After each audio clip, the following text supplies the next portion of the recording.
Assalamualaikum warahmatullahi wabarakatuh. Apa kabar teman-teman semua? Selamat datang di channel YouTube Panu Family.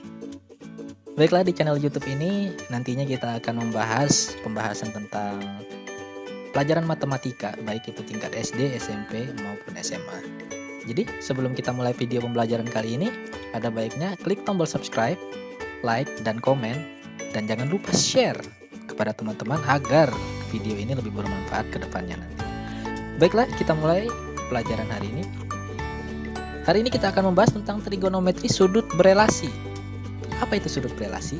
Ya, sudut berelasi itu artinya sudut yang saling berhubungan satu sama lain di trigonometrinya nanti. Ya.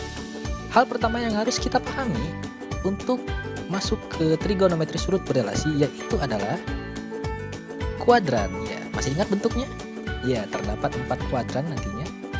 Kita mulai dari derajatnya. Ada 0 derajat, 90 derajat, 180 derajat, 270 derajat, dan 360 derajat. Kuadran pertama terletak di antara sudut 0 derajat dan 90 derajat.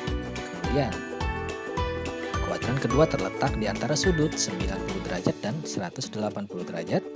Kemudian, kuadran ketiga terletak di sudut 180 derajat dan 270 derajat. Kemudian kuadran keempat 270 derajat dan 360 derajat. Kita ingat di trigonometri terdapat sinus, kosinus, tangen, kosekan, sekan, dan kotangen. Nah, di antara mereka semua, jika masuk di kuadran pertama, mereka semua akan bertanda positif. Kemudian, di kuadran kedua yang bertanda positif itu hanya sinus dan kosekan saja. Artinya kalau kosinus masuk ke kuadran kedua, dia akan bertanda negatif. Kita lanjut, di kuadran ketiga hanya tangen dan kotangen saja yang bertanda positif. Kemudian di kuadran keempat ada kosinus dan sekan yang bertanda positif. Ya, kita lanjutkan. Ya, apa ini kira-kira? Iya, kita masuk ke rumus sudut berelasi. Ada kuadran 1, kuadran 2, kuadran 3, dan kuadran 4. Nah, di sini, di kuadran ini akan saling berhubungan nantinya. Misalkan kita lihat, di kuadran 1, kita memiliki rumus 90 derajat min alfa. Tentu saja, artinya sudut yang berada di kuadran 1 ini harus lebih kecil dari 90 derajat. Karena dia berada di kuadran pertama. Kemudian ada n dikali 360 derajat plus alfa nantinya. Nah, untuk rumus ini akan kita bahas di pembahasan kedua nanti. Kemudian di kuadran kedua ada 90 derajat plus alfa. Karena dia lebih besar dari 90 derajat, maka 90 derajat plus alfa. Kemudian karena dia lebih kecil dari 180 derajat, maka rumusnya adalah 180 derajat kurang alfa. Kemudian lanjut di kuadran ketiga, 180 derajat plus alfa tentu saja karena dia lebih besar dari 180 derajat. Kemudian 270 derajat min alfa. Berarti dia berada di kuadran ketiga. Di kuadran keempat 270 derajat plus alfa, kemudian ada n dikali 360 derajat min alfa. Nah, nantinya akan kita pelajari di pertemuan berikutnya untuk n 360 derajat min alfa. Baik, kita masuk ke trik cepat memahami rumus. Wah, ada trik cepat memahami rumus. Yang pertama, berubah. Apa yang berubah? Ya, jika kita menggunakan rumus 90 derajat atau 270 derajat. Artinya, jika kita menggunakan rumus 90 derajat di depannya plus alfa, maka dia akan berubah. Apa yang berubah di sini? Yang pertama, sinus menjadi kosinus, ataupun sebaliknya kosinus akan berubah menjadi sinus jika kita menggunakan rumus 90 derajat atau 270 derajat. Kemudian ada lagi, tangen berubah menjadi kotangen, lalu kosekan akan berubah menjadi sekan.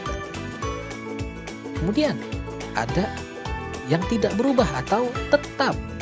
Dia akan tetap jika kita menggunakan rumus 180 derajat dan 360 derajat. Artinya, jika kita menggunakan 180 derajat dikurang alfa atau 180 derajat ditambah alfa, maka dia akan tetap.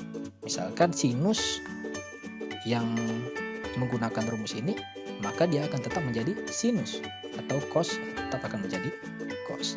Baiklah, kita lanjut. Trik selanjutnya adalah plus dan minus. Plus itu artinya dia sesudah 180 derajat atau lebih besar dari 180 derajat. Kalau minus, maka dia sebelum.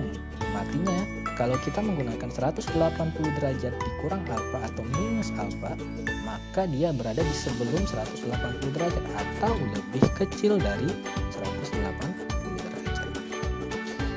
Kita masuk ke sudut istimewa. Sudut istimewa, di sini kita hanya memberikan kuadran pertama saja ya. Sebenarnya ada di kuadran kedua, kuadran ketiga, dan kuadran keempat tabelnya. Tapi untuk lebih simpelnya dan lebih sering dikeluarkan di soal-soal yaitu di kuadran pertama nanti. Ya, di sini ada cara menghafalnya. Untuk sin alfa yaitu 0 itu terletak di 0 derajat, kemudian 1/2 terletak di 30 derajat, kemudian setengah akar 2 ada di 45 derajat, setengah akar 3 ada di 60 derajat, dan 1 di 90 derajat. Kemudian cos kebalikannya. Kalau tadi sinus dia di 0 derajat itu hasilnya 0, maka di cos dia hasilnya 1. Jadi kebalikan, mundur dari belakang seperti itu. Kemudian setengah akar 3-nya. Kalau tadi di sinus setengah akar 3 itu ada di 60 derajat, kalau dia ada di 30 derajat. Nah, kalau untuk 45 derajatnya hasilnya sama. Begini ada cara menghafalnya. Bagaimana untuk kosekan dan sekan? Nah, mereka hanya kebalikannya saja. Artinya, karena nilai kosekan itu adalah 1/sin, maka ketika setengah atau 1/2 ini akan kita balik saja. Berarti dia akan menjadi 2. Kemudian setengah akar 2 yang menjadi akar 2. Kemudian setengah akar 3 menjadi 2/3 akar 3. Seperti itu. Dan 1 akan tetap menjadi 1. Jadi hanya kebalikannya. Karena misalkan sekan kebalikan dari cos, maka dia akan menjadi kebalikannya lagi. Baiklah, kita lanjut ke selanjutnya. Kita masuk ke step pengerjaan soal. Step pengerjaan soal, misalkan kita diberikan cos 120 derajat. Apa saja yang harus kita lakukan pertama kali dan apa selanjutnya hingga soal ini selesai? Step pertama yaitu, kita tulis dulu soalnya, cos 120 derajat. Step pertama yaitu menentukan kuadran. Kita menentukan kuadran dari cos 120 derajat. Dia berada di kuadran berapa? Oh, dia lebih besar dari 90 derajat. Makanya dia berada di kuadran kedua. Karena dia lebih besar dari 90 derajat dan lebih kecil dari 180 derajat, otomatis dia berada di kuadran kedua. Oh, berarti kuadran 2. Ya, kita masukkan 120 derajatnya berada di kuadran kedua. Step kedua yaitu pilih rumus untuk kuadran 2. Di kuadran 2 tadi masih ingat rumusnya apa? Iya, betul. 90 derajat plus alfa atau 180 derajat min alfa. Kita ambil salah satu. Contohnya kita ambil 90 derajat plus alfa misalkan.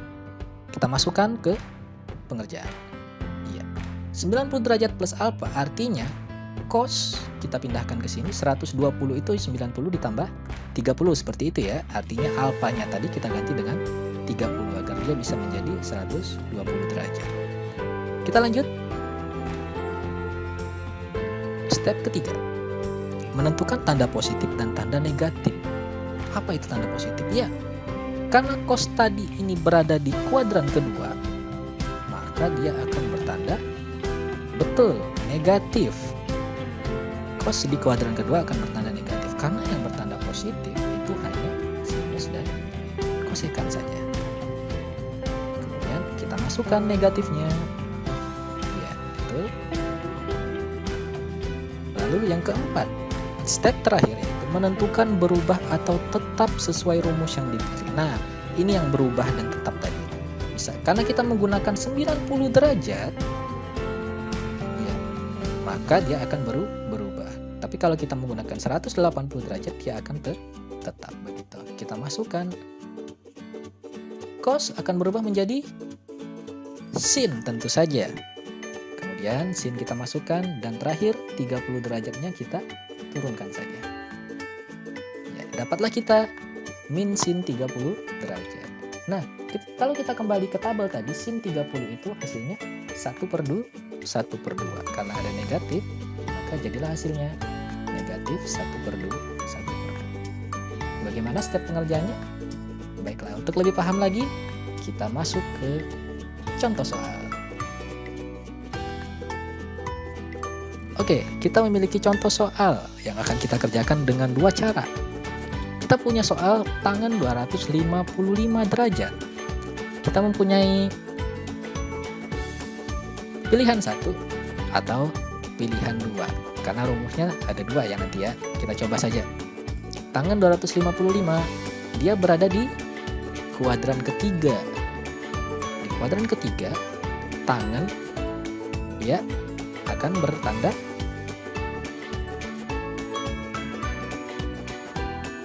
iya. Karena dia tangan berada di kuadran ketiga, nanti dia akan bertanda positif ya tentunya. Rumusnya apa? 180 derajat plus alfa atau 270 derajat min alfa. Kita ambil misalkan 180 derajat plus alfanya, artinya 255. Oh, berarti 180 ditambah berapa ya? Ditambah 75 derajat. Dapat 75 derajat, kemudian karena tangan tadi berada di kuadran ketiga, maka dia akan bertanda positif. Ya, karena tangan berada di kuadran ketiga, dia bertanda positif.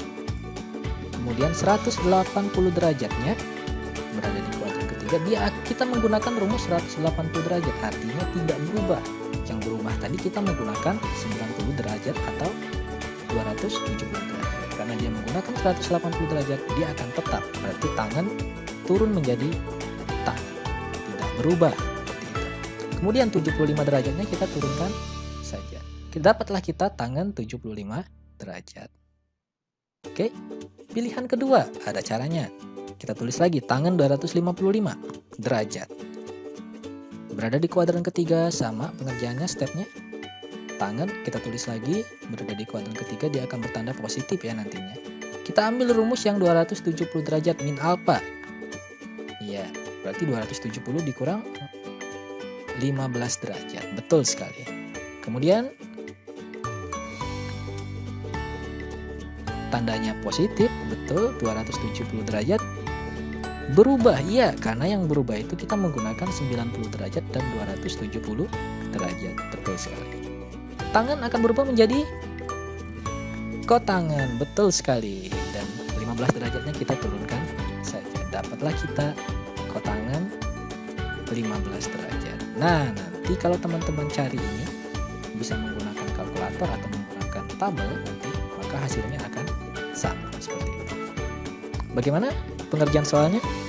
Ya, jika ada masukan silakan komen, dan jika teman-teman suka dengan video ini silakan share dan like. Jangan lupa klik tombol subscribe-nya ya. Oke, sekian untuk video pembelajaran hari ini. Wassalamualaikum warahmatullahi wabarakatuh. Sampai jumpa.